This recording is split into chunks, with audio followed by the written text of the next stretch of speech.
این طرز پختنینان مسئول دستانی ساکنی جماعت دهودی ظفر از ناحیه فرخور انارگل عرب وام باشد. با دور ناحیوی آزمون جمهوریوی دسترخوان‌آرایی این محصولات‌های از ارز گندمی تیار نموده‌اش را او پیشنهاد نموده است. با این هنر انارگل جماعت دهود را معرفی می‌نماید.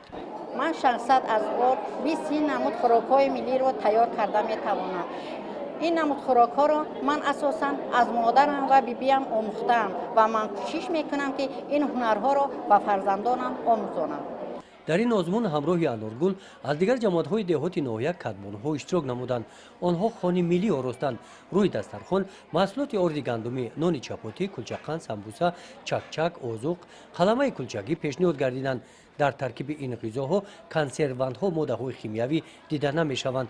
با ارز آسیابی و خمیرترش عنعنوی، چکه، سبزیجات و مسکه خانگی که محصول دستی خود ساکنان دهات می‌باشند تیار کرده شدند.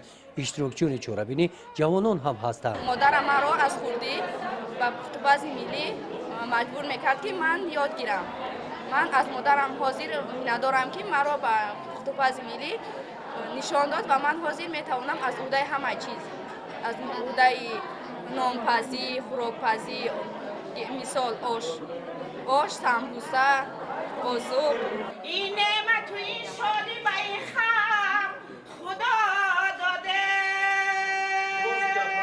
در آزمون دسترخوان‌آرایی کدبانوهای فرخوری، طعام‌های ملی، شکراب، قروت‌آب، دنگیچه، شوربا، شیروان، شیربرنج، آش بریده، شکراب چهاربازی و انواع دیگری طعام‌ها را پیشنهاد نمودند که از محصولات طبیعی تیار کرده شدند.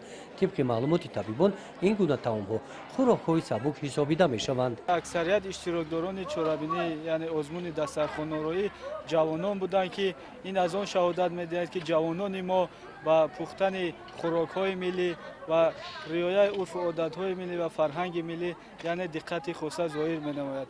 این البته ما را خوشحال نمود. رفت آزمون از جانب هیئت حکما، نمایندگان بخش کاربردین و تنظیم عنعنه و جشن و مراسم‌ها، شعبه کار با زنان و عائله و بخش کار با جوانان و ورزش برگزاری کرده شده. همزمان توصیه‌ها داده شدند. استعمال نمودن سبزیجات و میوه‌جات تر و تازه با آدم سلامتی میبخشد. قید کرده شد که برنامه پیشگیری فربهی و تشکل طرز حیات سالم که برای سالهای 2019-2024 قبول شده است با آدمان استفاده خوراک‌های سبک را توصیه می‌دهد. استعمال خوراک‌های سبک مریضی فربهی، دیابت قند، ویرانشوی فعالیت گرده‌ها، بیماری‌های онکولوژی، سکته معده سر، درد پای‌ها و بیزوریاتی را پیشگیری می‌نماید.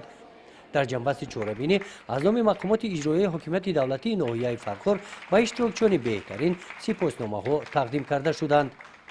گزارش خواجه نظریف خدای نظر ظهورов از ناحیه فرخور برای برنامه اطلاعاتی نوید.